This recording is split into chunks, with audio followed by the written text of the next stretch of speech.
There we go. Waiting for the ding sound, and we are on.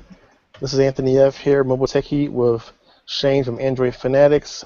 Put your devices on buzz. We're going to have a good discussion about technology on the mobile landscape.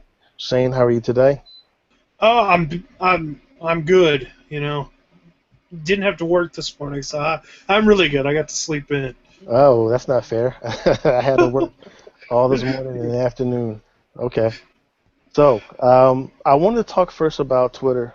Twitter is definitely a mobile technology, and even though the stockholders aren't sure how to make money off of them, they are still an incredible platform. Earlier today, I was watching a Japanese movie, and I went to Twitter and said, "Oh, this is great! I'm watching this movie with this particular person acting," and I fell asleep. And when I woke up, the person that actually responded to me on Twitter and said, "Thank you for watching her." So that was pretty cool. It was called Danger Dolls. It's like an action adventure. And when somebody responds to you like that, somebody that's famous, semi-famous, that's really incredible. And that's something that Twitter does. It puts everybody on the same level, from celebrity to regular old person. If you decide to talk to them, you can talk to them, and you have access. That's pretty incredible. Well, yeah, it's like you hear all these Twitter fights and stuff with celebrities, and what's so great is sometimes it's not a celebrity they're fighting with; they're having a conversation with somebody else who is, maybe made a joke or said something cruel about them on Twitter.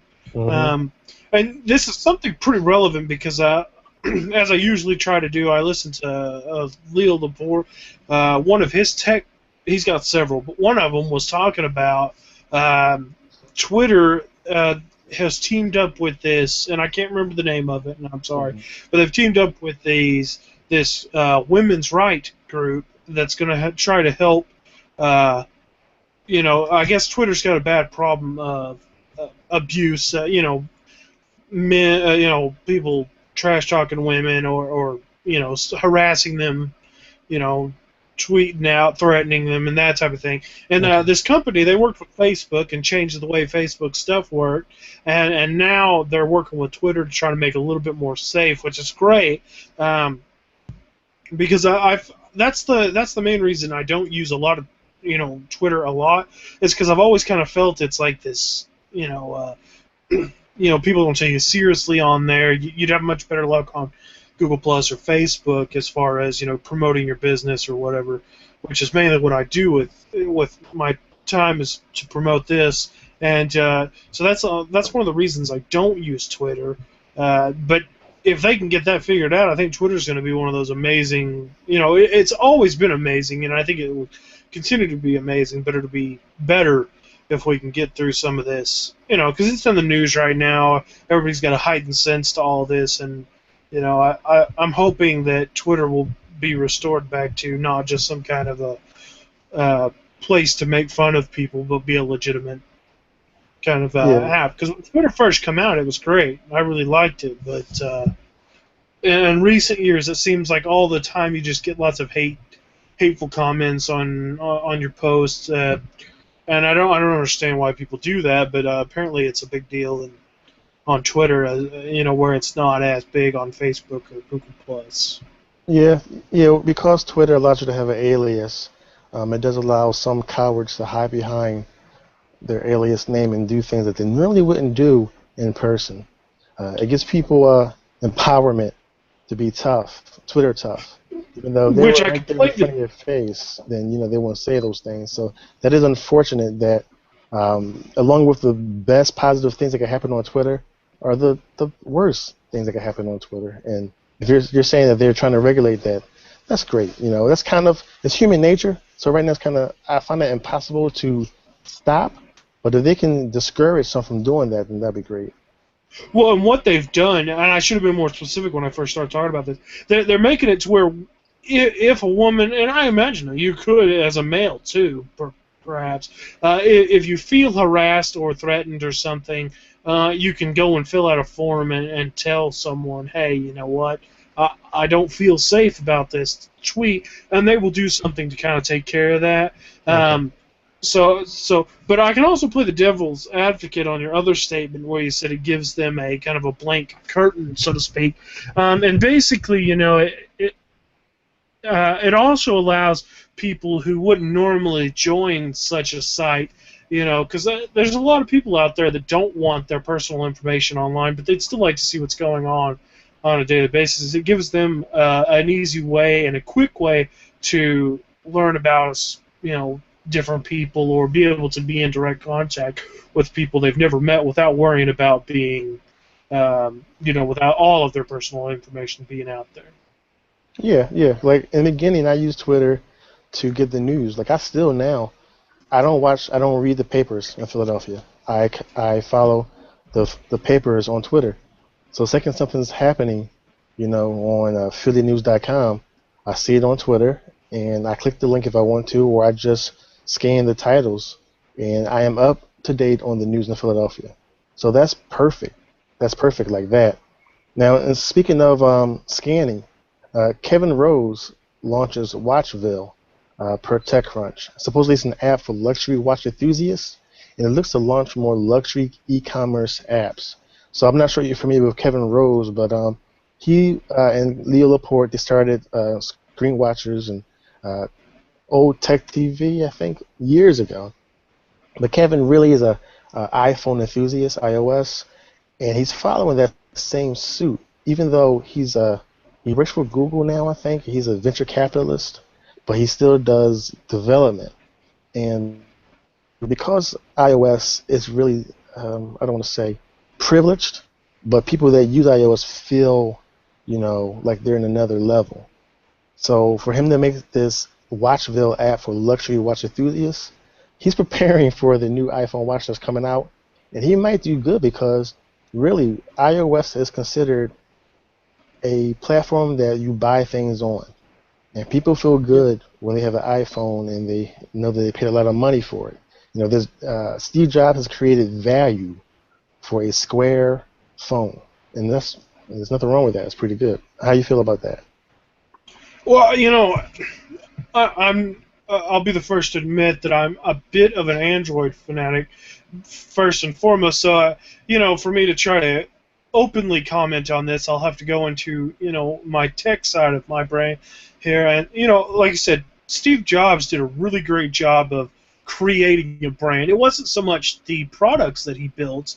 He could have made anything. He could have made, toys for kids. And I still think with his charisma and his personal agenda, they would have been, toys that more privileged people would own, Right. or that type of thing. And so I think, like you said, Steve Jobs did a really good job of creating something from nothing. We could go into the debate of who stole who from what, and none of that's important at the end of the day.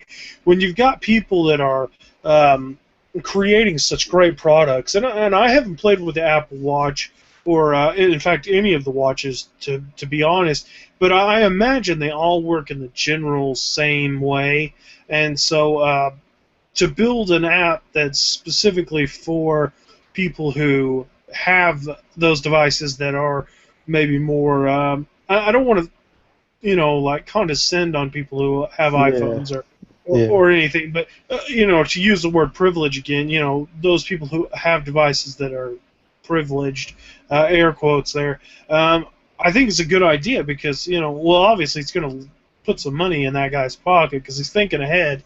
And then also, the people that are going to get that are going to want to have that type of app on there anyways. So, I think it's a good deal. All around, it's a good deal. Yeah, In the definitely. tech side of things. Definitely. Now, speaking of more apps, Yik Yak is a local anonymous messaging app that's close to raising roughly $75 million in new financing according to a TechCrunch. How do you feel about all these new anonymous apps coming out after Snowden said that, hey, there is no there is no privacy? Now there's all these anonymous apps coming out, that's not really anonymous, but they're pushing that name. It's almost as bad as saying disrupt. Now it's everything's anonymous. So how do you feel about that? Is it really anonymous? There is no such thing as anonymous. Yeah, like Snowden said, there's no such thing as anonymous. I mean, if and I don't want to jump off into some conspiracy theory here, but if the NSA wanted to get your information, they wouldn't.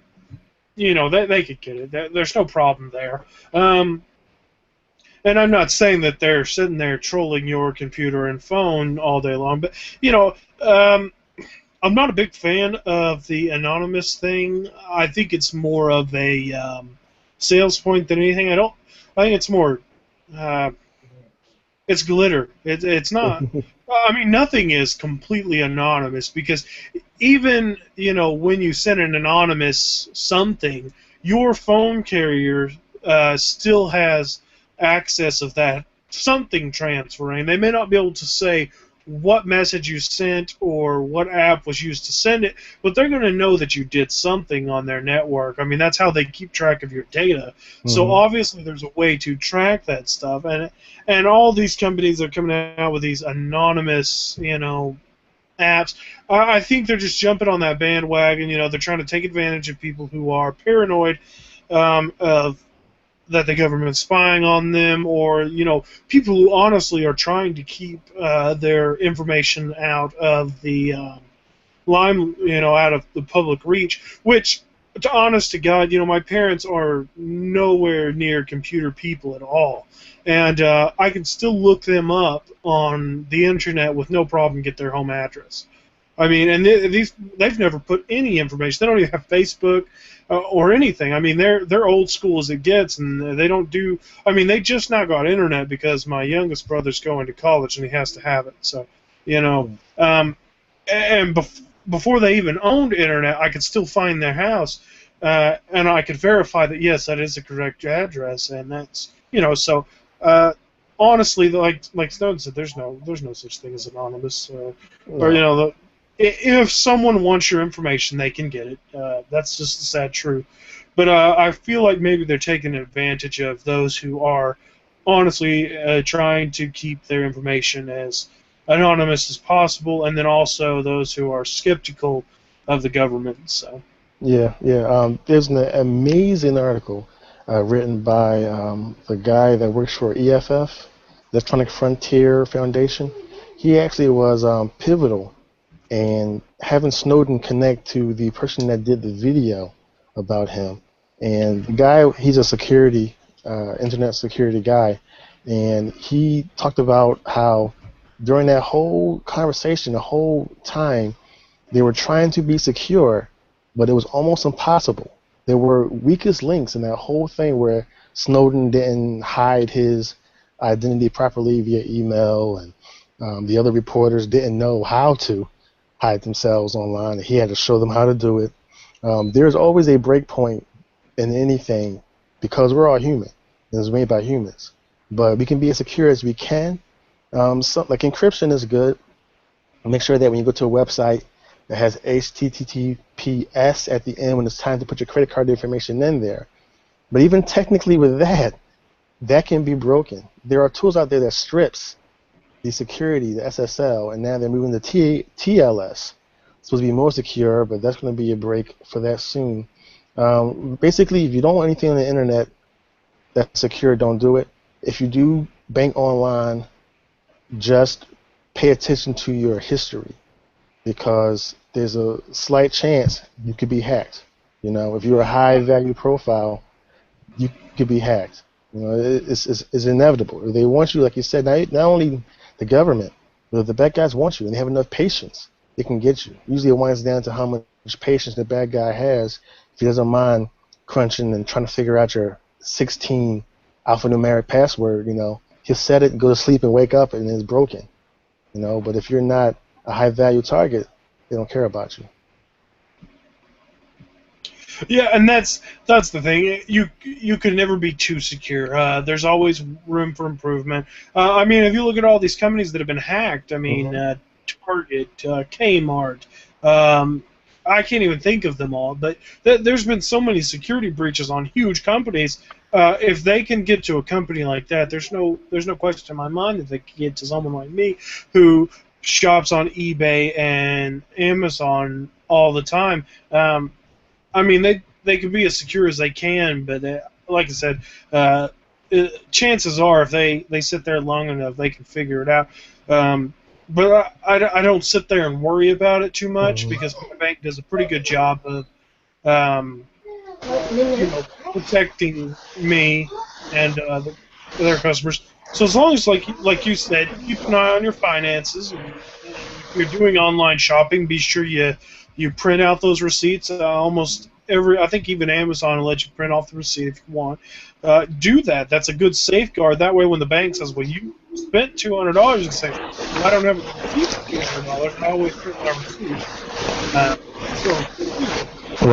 Right. Now, speaking of money and finance, according to the New York Times, Apple Pay brings significant increase in mobile payments to retailers like Whole Foods and McDonald's, increases awareness of Google Wallet and SoftCard.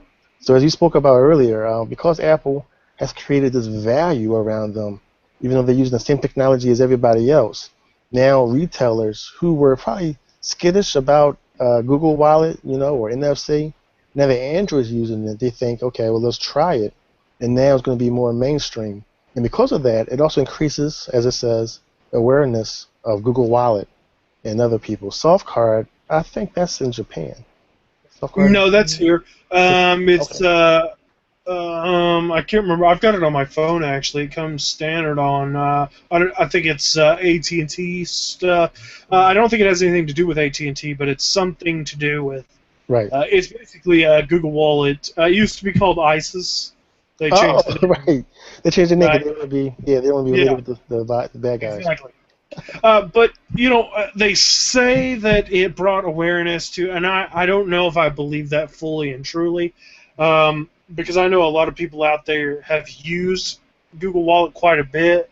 I think just a lot more people didn't, they used it a few times and then it just became too big of a hassle. Well, now you go to all these different places and it's easy access and you can just do it real fast and no one thinks twice about it now because Apple made such a big deal about it. But I don't believe completely that Apple is to praise for the new usage. I think it's just a fact that, it's just easier. If you go to the store, it's there. Whereas before, it might or might not be there, but if it's there, they're going to look at you funny. No one used to use their phone to pay with. And now that there's, how many iPhones have sold in the past since it came out? I mean, that many people out there trying to pay their bills with it. I mean, that's going to bring some awareness that wasn't.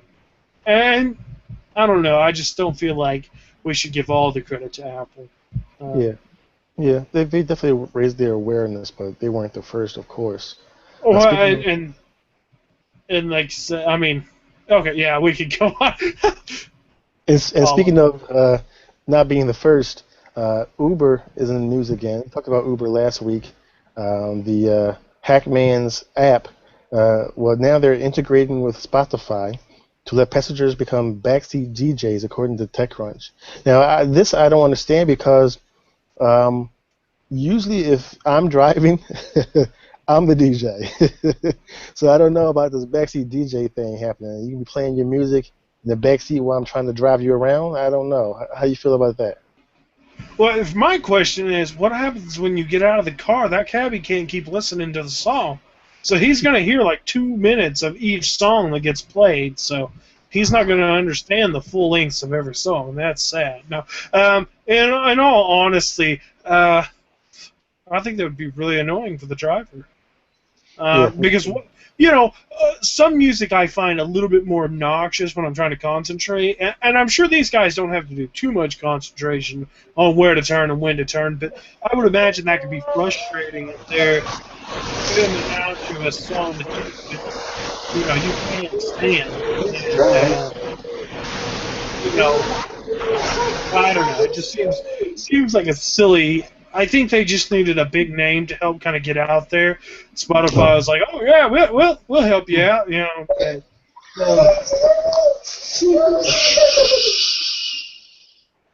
You have to forgive me. We just got Lego Batman 3, so we were playing Lego Batman 3 and having a video cast at the same time. Sorry about that. So yeah, I agree. I don't think this is a good idea. Now, for those that are Bitcoin fans, Bitcoin wallet company Coinbase is raising $40 to $60 million at a valuation of about 40 million, with most funds likely coming from the new investor DFG, according to Recode. Now, of course, these valuations are estimates because as Bitcoin goes up and down in value, so does the estimations, I'm sure. How you feel about Bitcoins, Shane? I think it's time to crank up the old Bitcoin machine and get back to mining. I did that for a little while. I'm not gonna. I'll be honest. It's not really worth it if you're trying to make money. But if you're just a nerd and want to play around with something different, it's fun to do. Honestly, though, I've seen some crazy setups on YouTube that are just like insane. That they cost probably 10 grand to set up and get started. But you gotta watch your electric bill and all that, which my computers generally run all the time anyway, so that wasn't a big concern. But it's also gonna put a little bit more work onto your video card, so you've got to watch that too. If you're someone who wants your stuff to last as long as it possibly can, Bitcoin's probably not a good idea for you. But I think it's pretty interesting. It's a neat concept, but I honestly don't think it will ever be a mainstream deal. I know a lot of people are starting to do it, but I don't know. We'll see. Bitcoin's pretty expensive right now, and I think it's pretty hard to mine as well. So you've got to be patient. Yeah, there are apps out there actually on Android that allows you to mine Bitcoins if your phone is fast enough. But yeah, Bitcoin is not in the news like it used to be because now everybody knows what it is. But I know some business people that doesn't have a 9 to 5. Their life is tech, and they're using Bitcoin as their retirement fund. So it's relevant for some, but it's still, like you said, hasn't really peaked, hasn't really broken to mainstream enough to stay. It goes in and out for the most part. Well, and the reason for that is because of the type of machine it takes to mine. I mean, if you really get into it, it takes a decent graphics card to get any money. And there are certain cheaper ones that you can get that do all right, but in all honesty, you got to spend quite a bit of money if you don't already have a graphics card that's worth, that can do it to do it. A regular laptop won't do it. I tried on mine. Mine's a pretty decent laptop, and it wouldn't do it. So, when you're mining on your phone, it's a little bit different than when you're doing it on the computer. It's more of the ones I've seen, the apps that I've seen are more like you answer surveys or you do, you solve captchas or whatever you call those to get Bitcoin. So it's a little bit different. It's not quite the whole mining idea. Okay. The app I use actually is mining Bitcoins though. Wait, what app is that? I may have to try that out. I gotta find it. It's been months because, like you said, it hasn't been on my mind. But it was an actual app that uses your resources because mostly I use quad-core phones, and it was actually mining Bitcoins. Huh. Of course, not fast enough to have anything happen immediately, which is why I stopped. And I had in my gaming machine, I have an amazing video card in there, and I mined for quite a few weeks before I actually made, like it was like a 0.01 Bitcoin. Oh wow! 0.02 Bitcoin. That's cool. It wasn't much, but it was still. And once I get everything set back up, and I'm redoing my office, and it's taking forever. But once I get it all set back up, I plan to do some Bitcoin, and I'll do videos on that as well. Oh yeah. To show, it's fun. It's interesting. The guys at work, they thought I was crazy. That there's no such thing as a digital currency. You can't buy anything with it. And I started showing him, and he's like, "Well, that's kind of actually cool." It's too much work, but Yeah. Well, I mean, if you want to make money, get yourself a 9 to 5 and be done with it. But Yeah. I sure wouldn't waste any time on trying to make a whole lot of money. If you just want to do it for fun, it's worth it. But honestly, I would try to make a business out of buying Bitcoin or anything. But you might could. Depends. Well, speaking of vaporware, Reuters says that Google Glass's future is clouded as consumer. Okay, I lost the space. Well, basically, Google Glass is starting to fade away, some say, for the consumer, even though Google had just put Google Glass as a actual device on their Google Play page this year. So I'm kind of curious about that. None of they offering it to the consumer officially. Now it's not, excuse me, now it's not that important. I'm not sure.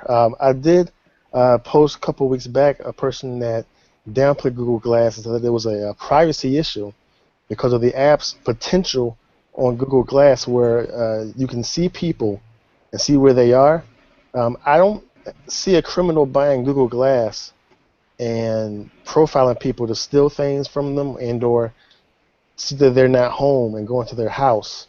But a lot of backlash is happening for Google Glass that's I've never seen it happen for any other product. How you feel about that, Shane? Well, my feelings personally on Google Glass, I never thought it was a consumer product to begin with. I thought it was more for the elitist nerds that are out there that want that on their face. I mean, honestly, I don't see a society anytime soon that's going to be having that all the time. I think right now we're too security conscious. You know, we've just been talking about all this security hacks. That's just one more way for them to get at you. And like I said, I don't honestly think that a criminal is going to buy a $1,500 Google Glass to profile you.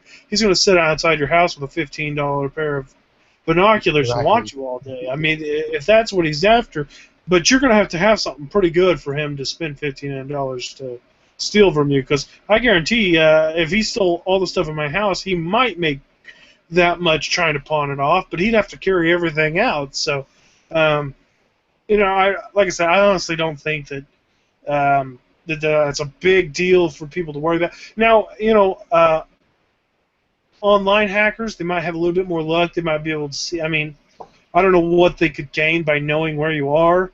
You know, I just, unless you're a wanted person, don't buy Google Glass.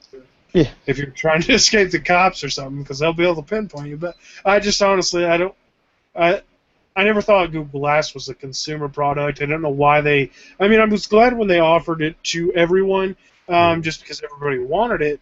But the price is too high. It's kind of a novelty item, if you ask me. I mean, can you imagine trying to wear that around Philadelphia right now? People would be staring at you, I'm sure. It would not be smart or safe. But yeah, I mean, I don't know. It just seems like I don't know. It just doesn't seem like a good idea. I mean, if you wear glasses, everyone who wears glasses doesn't want to wear glasses. So why would you buy glasses to wear if you don't need glasses? Right, and that confused me. Even though in some circles, like some NBA players, they actually have glasses with window pane lenses because it's cool to be a nerd. In some circles, thick rim glasses are cool, even though you don't wear glasses, you know, on a prescribed basis, which is kind of crazy. I do want to apologize to everybody. This is not scripted. Usually, me and Shane, we look at the topics to talk about, and we're prepared. I'm actually using the app Tech News Fan, which is our app, MobileTechHeat. I'm actually using that app, talking about the topics that are on the internet, and Shane is 100% freestyling. He is on super genius mode today. So I want to apologize for that, but I think we're still doing good. But I want to let you know that these are topics that are happening right now on the internet, crazy enough. Speaking of crazy enough, Verizon Wireless extends full price of early termination fees to 8 months into new contracts, according to Ars Technica. Now does that make any sense to you? They extend full price of early termination fees to 8 months. What does that mean? Basically, I think what they're saying is if you try to early terminate before your 8 months is up, guess what? You got to pay full price. And then after that 8 months, it'll start climbing down. That's what all the companies do. That it just depends on what their time is. I know Sprint, if you early terminate, it can cost you, around $200. If I have a Sprint line still, and to terminate it right now, it has a year left. It'll terminate in October of 2015. So we're still in October now. So or no, we're in November, I guess. So in about a year, it will expire. And they told me if I wanted to cut that line off, because that's what I thought about doing. It cost me $200, or I can just jump it down to the smallest plan they have and pay $29, which, in all fairness, it'd be just cheaper to pay the termination fee. That's $200. If you times 29 times 12, I think it's going to run more than 200. I think what they're trying to do is keep people from terminating early, because that's a lot of pain for the company. You don't think it's, or you think it's a big deal that you have to pay that much money, but you got to understand that they're losing a customer. They're also losing, a monthly payment that they were expecting when you signed that contract. They assumed that they would have that money for the rest of that, whatever, 2-year term or whatever. Right. And when you early terminate, it's kind of like, it would be like if I borrowed, or if you came to me and tried to borrow money and said you would pay me out over the year, and then you said, oh, I'm not going to pay you anymore. That's kind of what, it's not what it is, but it's kind of what it is. To them, you promise to pay them that much money, and then you never do it. Okay. So what they call that in the business churn. And I have sold phones for a while. I used to fix and sell phones, and there was churn where you would get somebody, you would sign them up to a deal, and then they only last about 2 or 3 months. That's why usually the sales reps don't get commission until about a month later to make sure the person actually pays. Actually, probably 2 months later. So the terminology there confused me, but in regards to the principle of churn, I do understand that. And carriers get a lot of churn sometimes, especially when one carrier has an exclusive phone that the other carrier doesn't have. Then they'll jump from carrier to carrier, and then the carrier loses that user, and they lose that potential money. But yeah, that's not good. So speaking of losing, BlackBerry Classic is available for pre-orders now. It launches December 17th for $500 per mobile setup. So you going to get a BlackBerry Classic, Shane? I doubt it. If someone threw it at me while I was driving down the road and it flew through my window, I guess I'd keep it. Maybe. I might try to pass it on to someone else. I didn't even know BlackBerry was still doing stuff. Is it going to be an Android device? If it's an Android device, I'll take it. Even if it was running iOS, I'd probably take it. But if it's running BlackBerry OS, God, that seems... if it runs Windows Mobile, I'll take it. We spoke about that many times before, and I did read this week or last week that the new BlackBerry president is going back to focusing on the private sector, not the public sector. So I think that's a huge mistake. Yeah, they built their whole company basically as, they were the secure email provider. Yes. If you wanted to send, that's what all the corporations used to use was BlackBerry. Well, the government used them. Everybody used them. Mm-hmm. And, because they were so secure, and I think they ought to just keep trying to do that. What I would like to see is them come out with an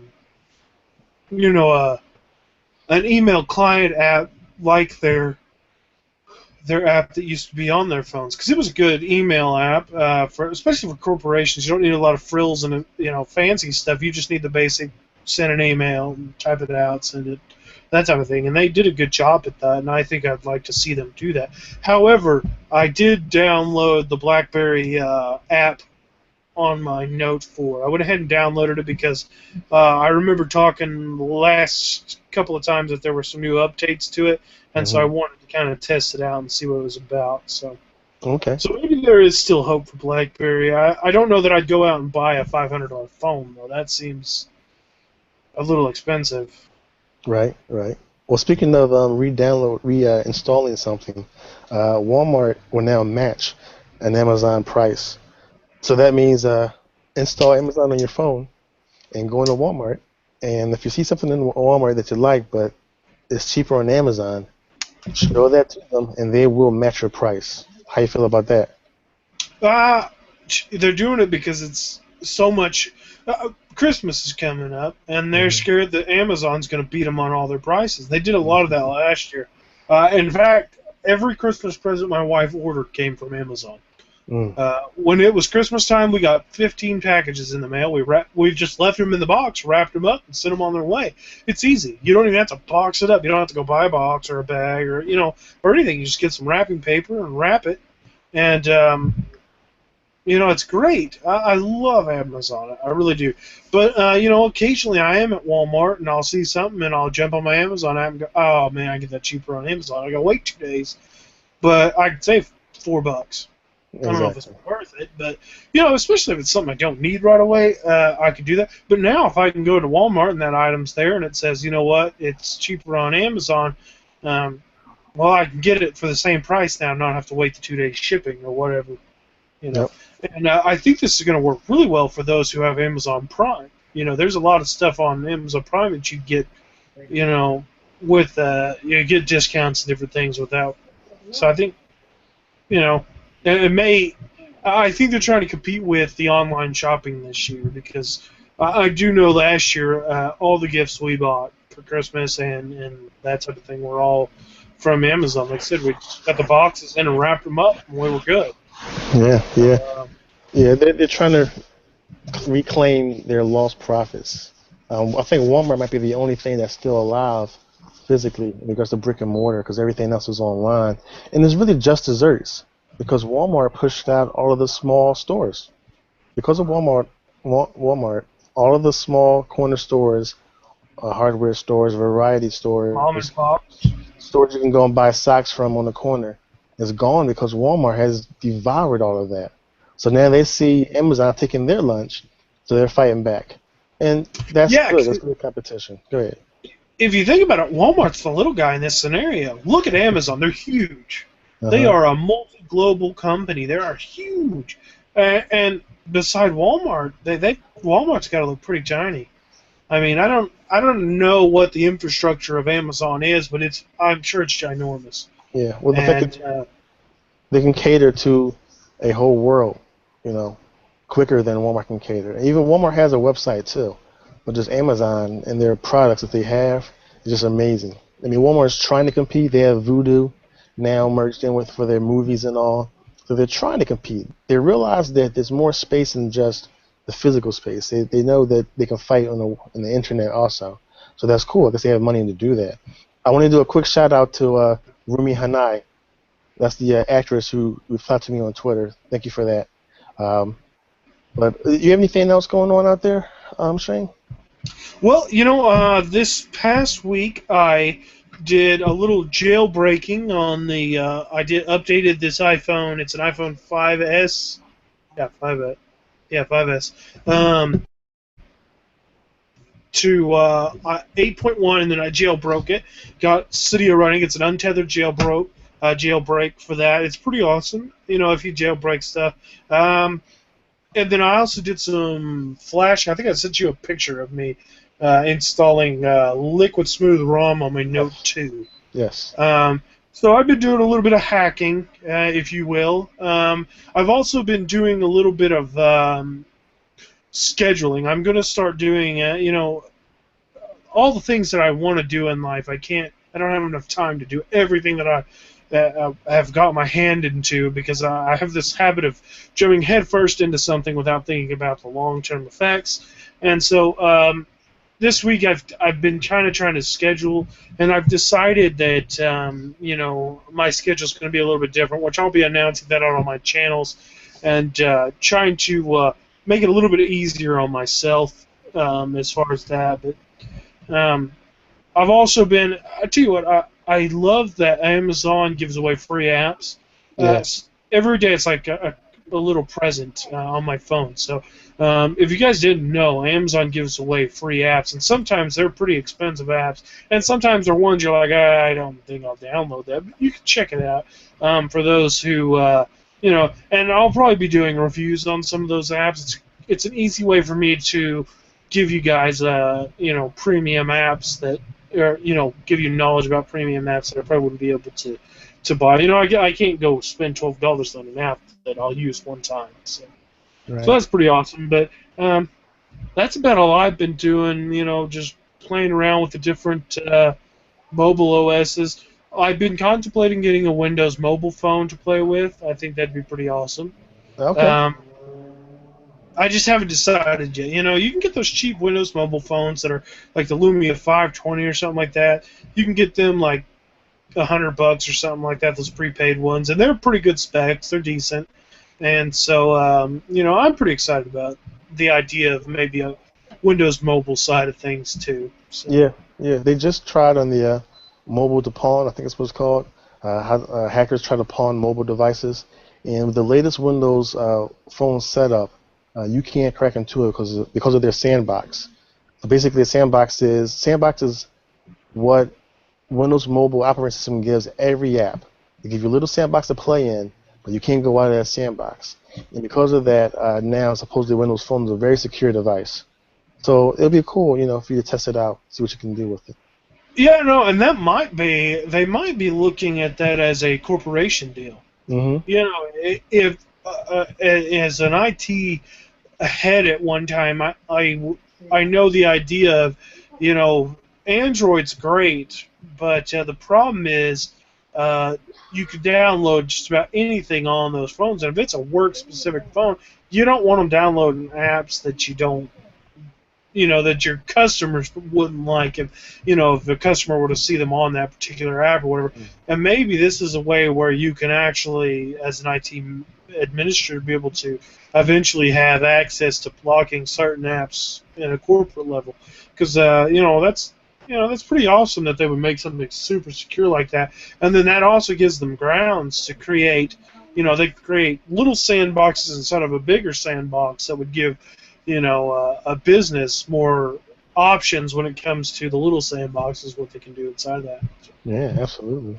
Well, all right, And well, it also go ahead. gives a kind of a, you know, developers can only do so much stuff, so it's got a little bit of a hindrance too. But I still think it'd be interesting to see how that goes. Yeah, yeah, we will see. We will see. And on that note, we're going to wrap it up. You can unbuzz your devices now. Life can resume. I want to thank you for listening. This is Anthony F. here at MobileTechHeat.com and Shane from Android Fanatics, as well as FanaticsInc.com. We're signing off. We'll see you next week.